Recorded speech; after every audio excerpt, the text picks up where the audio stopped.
We've talked about measures of central tendency and measures of variability.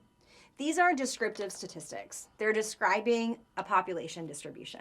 So what are the average features of this distribution, and also how far apart are scores from that average? It's really helpful for us in understanding that spread of that frequency distribution. What's its average and how spread out are the scores? I'm going to switch gears here to talk about a descriptive statistic that's used to describe an individual score. We've been talking about our scores in terms of X values. So every person has some X value. I'm going to switch gears from talking about this X value to talking about a Z value.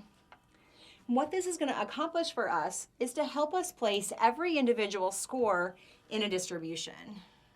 We'll start to think about, is this score relatively high or relatively low? This idea of measures of relative standing is also going to be useful for a practical reason that I'll describe at the end. So a Z-score, an X score is going to be raw score units, 20 years old. A Z-score is going to be in terms of standard deviation units.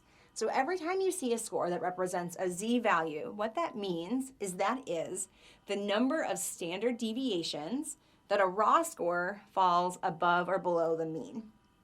If a Z-score is positive, that means that the raw score falls somewhere above the mean. And if a Z-score is negative, that means the raw score is going to fall somewhere below the mean. And the more extreme your Z values get, the further away that raw score is from the mean. So I'm going to give you a formula for converting X to Z. We're going to talk about the units of it, calculate a couple of examples, and then talk about what happens if I do this to all scores in a distribution.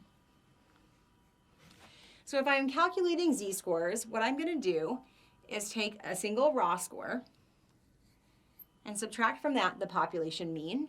This whole unit right here, remember what it's called? It's the deviation score. So I'm taking each score's deviation score, and I'm going to divide that by sigma. Remember, sigma is the population standard deviation. It's not the squared unit, it's the raw unit. And functionally what this does is it turns a Z-score into a yardstick where it's measuring scores by standard deviations. So mathematically, that's what this formula does for us. Let me do just a couple of quick examples, and then we'll move on to talk about some of the implications of this. So let's say I have a distribution of test scores that has a mean of 60, and it has a standard deviation of 4. And I want to know what raw score corresponds to a Z-score of negative 0.5.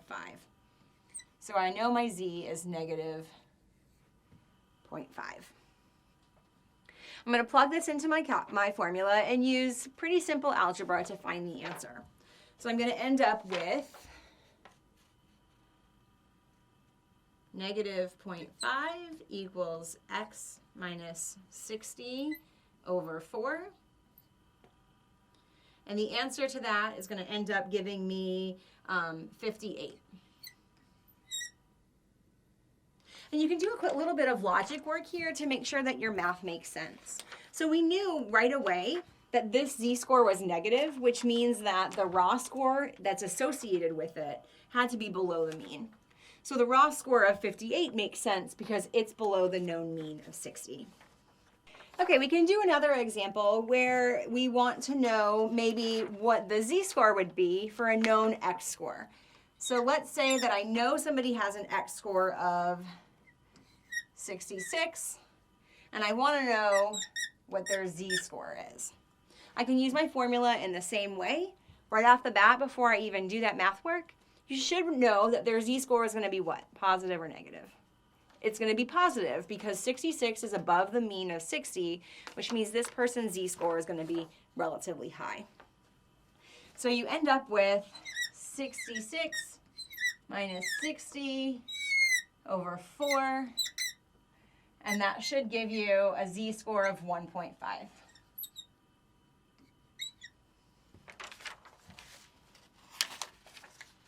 So this is just a simple little bit of calculation work I'm going to be asking you to do a lot more of in future lessons. But for today, you know how to use the formula, and hopefully you understand the association between x and z.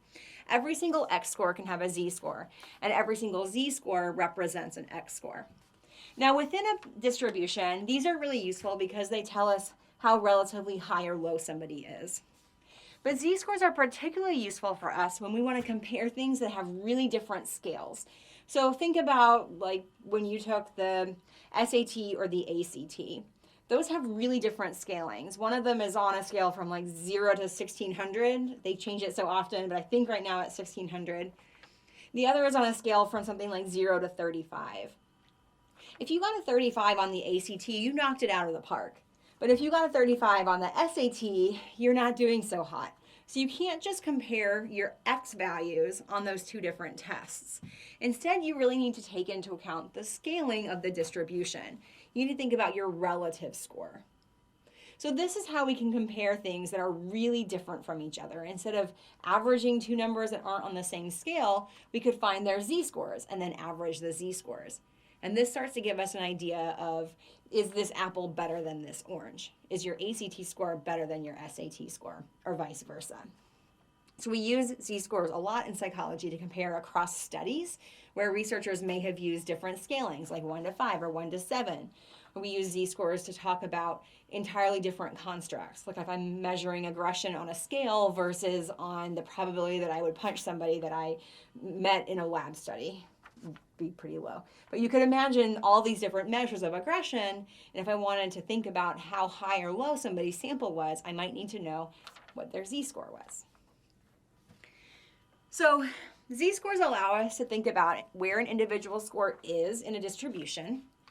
We can then compare scores from one distribution to an entirely different distribution. We can compare apples and oranges.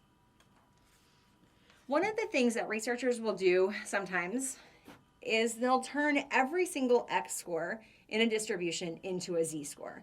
So behind the scenes, they'll apply this formula to every single number in their data. I actually do this routinely when I'm analyzing data. I did it today with a bunch of different numbers. It's really common when you want to just put things on a constant metric. When we do that, when we take every X score and we turn it into a Z score, we create, instead of a raw score distribution like you're used to, we create a Z score distribution where the X axis is actually Z scores and the Y axis is still frequency. So I've taken this distribution we're already familiar with and I've turned it into a Z score distribution. This Z score distribution is going to have a few characteristics.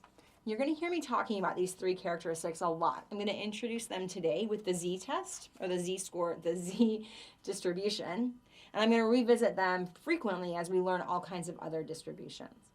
So these three characteristics are the shape, the mean, and the standard deviation.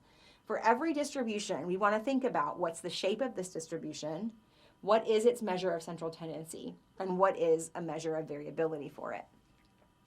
The shape of a z-score distribution is actually always going to stay the same as the shape of the raw score distribution it came from. So if I turn a whole bunch of x's into z-scores, the actual shape of that distribution will be identical. If it started off symmetrical and unimodal, it's going to stay symmetrical and unimodal. If it started off positively skewed, it's going to stay positively skewed. There's no magic here. The shape doesn't change. It stays the same. So when we just convert x's to z's, our shape will stay the same. Our mean and our standard deviation are going to change though, and they are actually always going to take on a constant value. That is, the mean of every single z-score distribution equals 0. Every single one. That's the way it works. If you look at this formula, you can start to see why.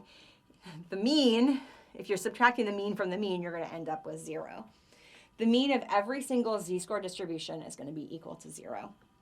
And the standard deviation of every single z-score distribution is always going to be equal to 1.